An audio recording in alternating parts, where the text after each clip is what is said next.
നാട്ടിൽ നിന്ന് കൊണ്ടുവന്ന പെട്ടി ഒന്ന് പൊട്ടിച്ച് നോക്കിയാലോ. കല്യാണത്തിൻ്റെ ബാക്കി അച്ചാറാണ്. പിന്നെ അമ്മ ഉണ്ടാക്കിയിട്ടുള്ള ബീഫ് വരട്ടിയത്, പാറിന് വേണ്ടിയിട്ട് എരിവില്ലാത്തതും നമുക്കായിട്ട് നല്ല കുരുമുളകിട്ട് നല്ല എരിവുള്ളതൊക്കെ ആയിട്ട് അങ്ങനെ 3 ടൈപ്പ് ബീഫ് റോസ്റ്റ് ഉണ്ട് കേട്ടോ. പിന്നെ പുളിയിഞ്ചി ആണെന്ന് തോന്നുന്നു. അത് നമ്മുടെ ഡിപ്പാർട്ട്മെൻ്റ് അല്ലാത്തതുകൊണ്ട് ഞാൻ പിന്നെ അധികം അത് നോക്കാൻ പോയില്ല. കുറച്ച് സ്കിൻ കെയർ പ്രൊഡക്ട്സ്, പ്രായമായതിൻ്റെ മാറ്റം എൻ്റെ സ്കിന്നിലും കാണാനുണ്ട്. അതുകൊണ്ട് സ്കിന്ന് കാര്യമായിട്ടൊന്ന് കെയർ ചെയ്യാമെന്ന് വിചാരിച്ചു. വെളുത്തിട്ട് പാറാനൊന്നല്ല, ഇല്ലത് കുറച്ചൊന്ന് നിലനിർത്താനായിട്ട്.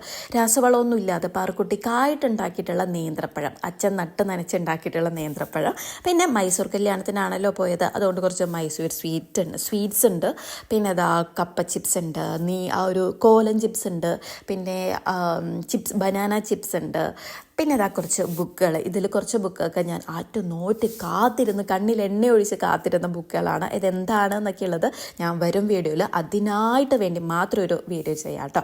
പിന്നെ അതാ നാട്ടിൽ നിന്ന് കൊണ്ടുവന്ന ഫ്രണ്ട് പറഞ്ഞിട്ട് കൊണ്ടുവന്ന നാട്ടിലെ ചന്ദനത്തിരി. പിന്നെ പാറുവിൻ്റെ കണ്ണിൽ പൊടിയിടാനായിട്ട് കൊണ്ടുവന്ന പാറുവിന് ഒരു നായ്ക്കുട്ടീനെയൊക്കെ വാങ്ങിയിട്ട് അതൊന്ന് ഗിഫ്റ്റ് കവറിൽ പാക്ക് ചെയ്തിട്ടൊക്കെ കൊണ്ടുവന്നതാണ് കേട്ടോ. അവൾക്ക് അങ്ങനെയൊക്കെ കൊടുക്കുന്നത് ഭയങ്കര ഇഷ്ടമാണ്. പിന്നെ വീണ്ടും മൈസൂരെ സ്വീറ്റ്സ്. പിന്നെ നാട്ടിൽ നിന്ന് ഞാൻ ഒരു തവണ ഒരു ഷോപ്പിൽ പോയിട്ട് കണ്ടപ്പോൾ അച്ചാറൊന്ന് വാങ്ങി നോക്കിയതാണ്, മീനച്ചാർ. അതെനിക്ക് നന്നായിട്ട് ഇഷ്ടമായിട്ടുണ്ടായിരുന്നു. അത് വീണ്ടും കണ്ടപ്പോൾ ഏട്ടനെ ഭാര്യയോടുള്ള സ്നേഹം കൊണ്ട് വീണ്ടും വാങ്ങിയിട്ട് വന്നതാണ്.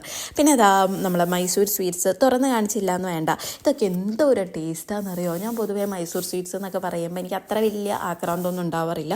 പക്ഷേ ഇതൊക്കെ നല്ല ടേസ്റ്റ് ഉണ്ട് കേട്ടോ. നല്ല ഒരു മിൽക്കി ഫ്ലേവറൊക്കെ ആയിട്ട് അധികം മധുരമൊന്നും ഇല്ലാത്ത സ്വീറ്റ്സ്. ഇതൊക്കെ ഞാൻ തന്നെ തിന്ന് തീർക്കുന്നതാണ് തോന്നുന്നത്. എൻ്റെ ഡയറ്റ് ഖുദാ ഹുവ ആവുമെന്നാണ് തോന്നുന്നത്.